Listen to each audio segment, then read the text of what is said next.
DeMott of Amherst College comments on the kaleidoscope of images that Mars brings into a sharp focus. You get an array, in other words, of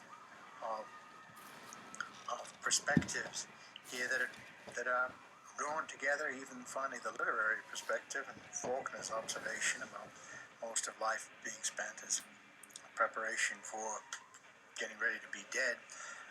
So you get a mind that's in the process of drawing together a wide variety of human activities, from thinking to digging to writing and reflecting in the largest sense.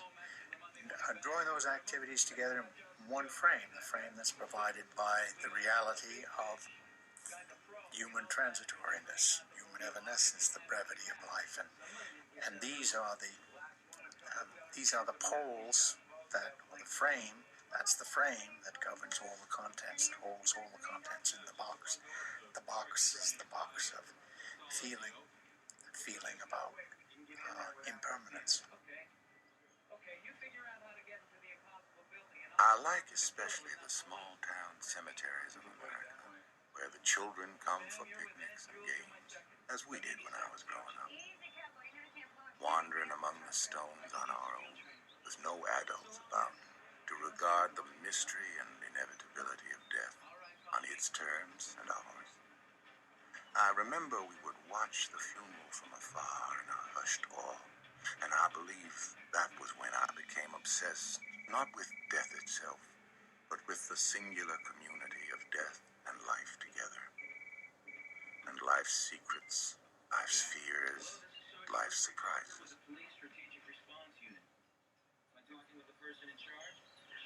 But it is the graveyards of Mississippi which are the most moving for me, having to do, I believe, with my belonging here. They spring from the earth itself and beckon me time and again. The crumbling stones of my people evoke in me the terrible enigmas of living. In a small civil came across recently, the markers stretching away in a misty haze, it occurred to me that most of these boys had never even had a gun. I have found a remote graveyard in the hills with photographs on many of the stones, some nearly 100 years old. The women in bonnets and Sunday dresses, the men in overalls, the short and simple annals of the poor. I am drawn here to the tiny grave of a little girl. Her name was Fairy Jumper, and she lived from April 8, 1914 to January 16, 1919. There is a miniature lamb at the top of the stone, and the words, "A fairer bud of promise never bloomed." There are no other jumpers around her, and there she is, my fairy, in a far corner of that country burial ground.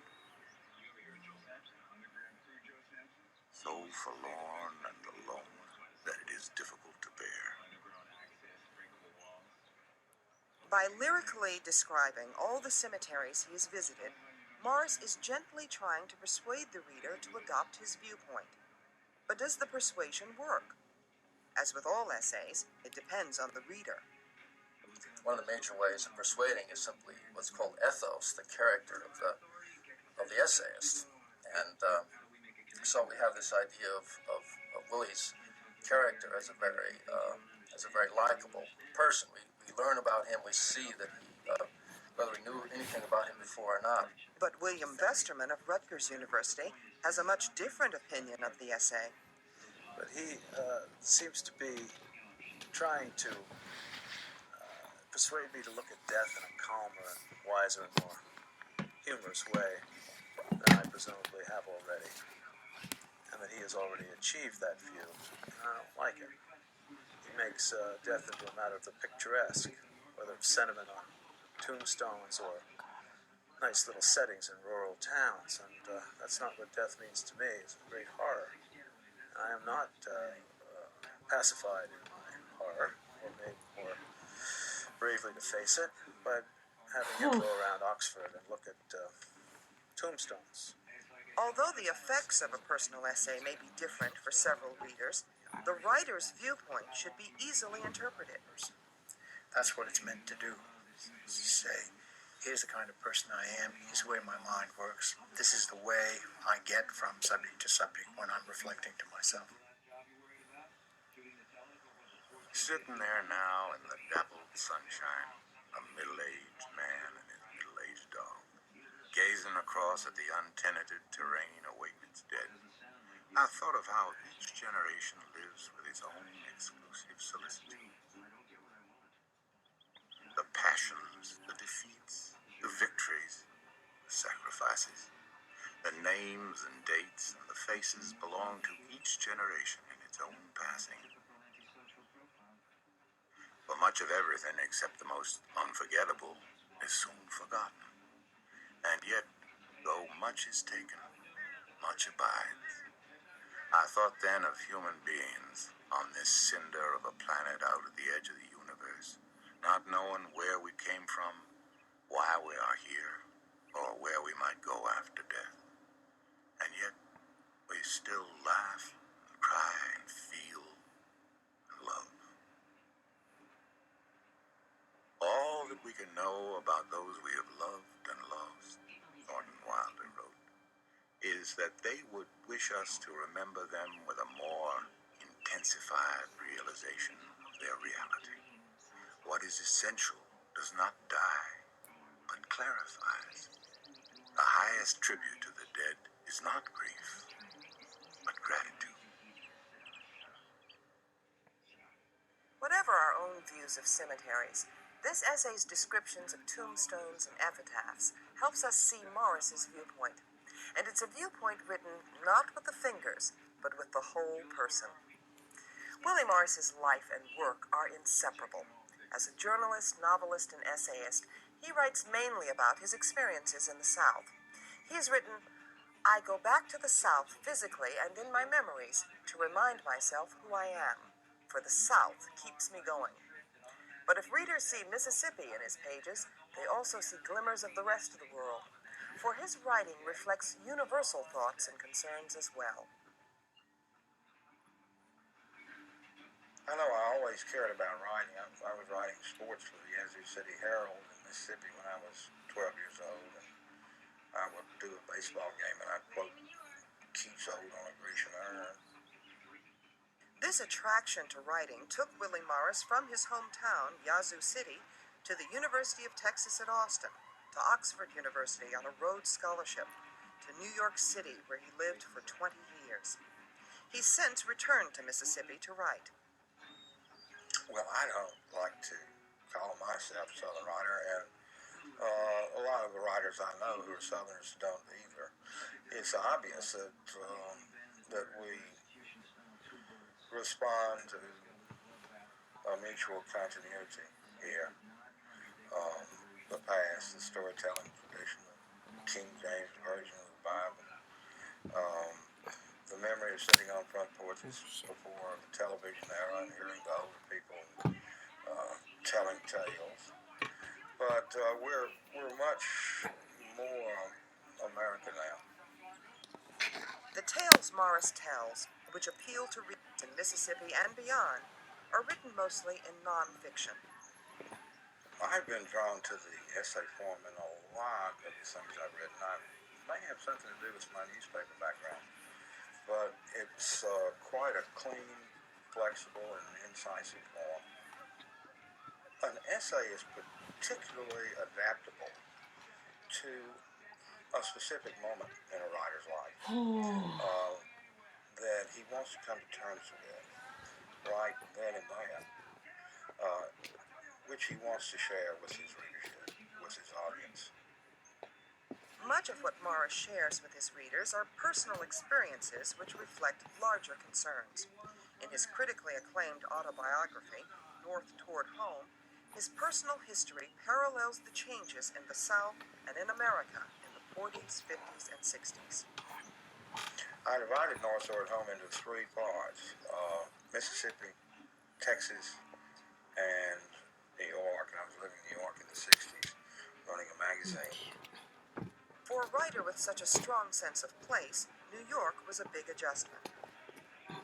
The first time I saw a man lying prone on the concrete, blood trickling slightly from his nose, I bent over and asked him if he was all right, and he moaned a little, and I went into a restaurant and phoned the police to report his distress. But after a while, like the others, when confronted with such a sight, I'd keep going too, though always a little guiltily, wishing a cop would come by soon. I came to feel it perfectly natural, this isolated callousness of the city dweller.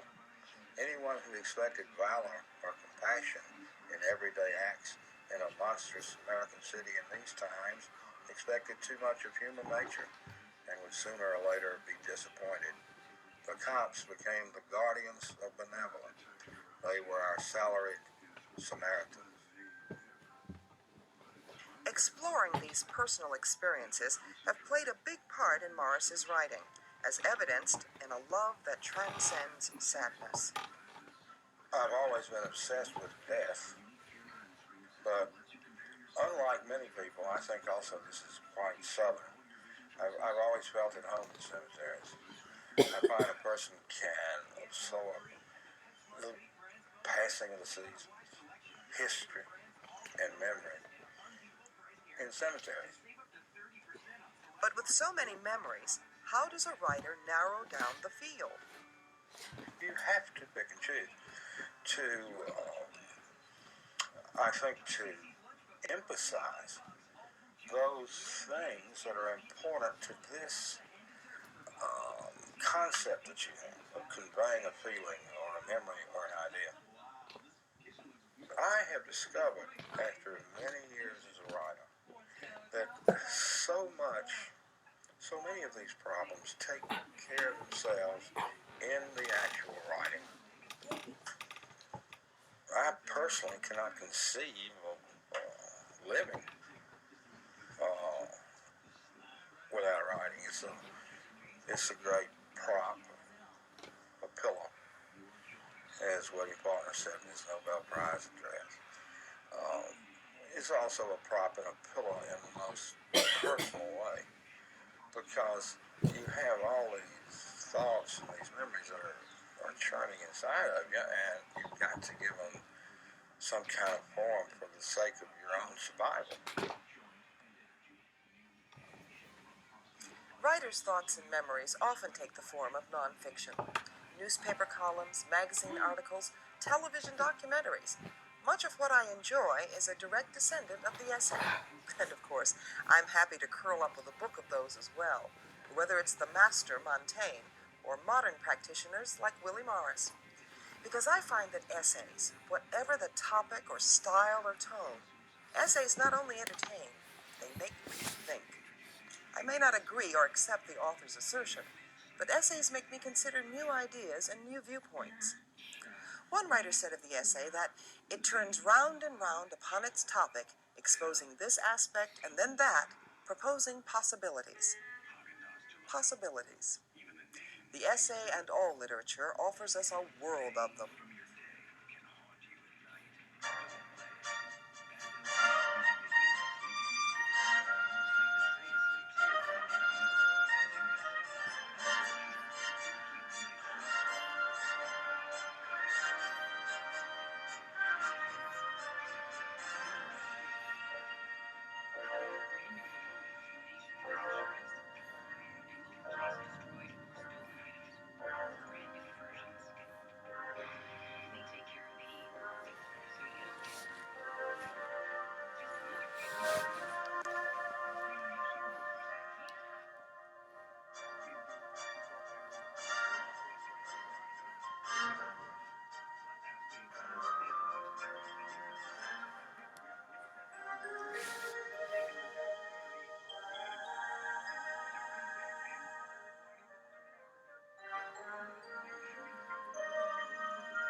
Literary Visions is a production of Maryland Public Television.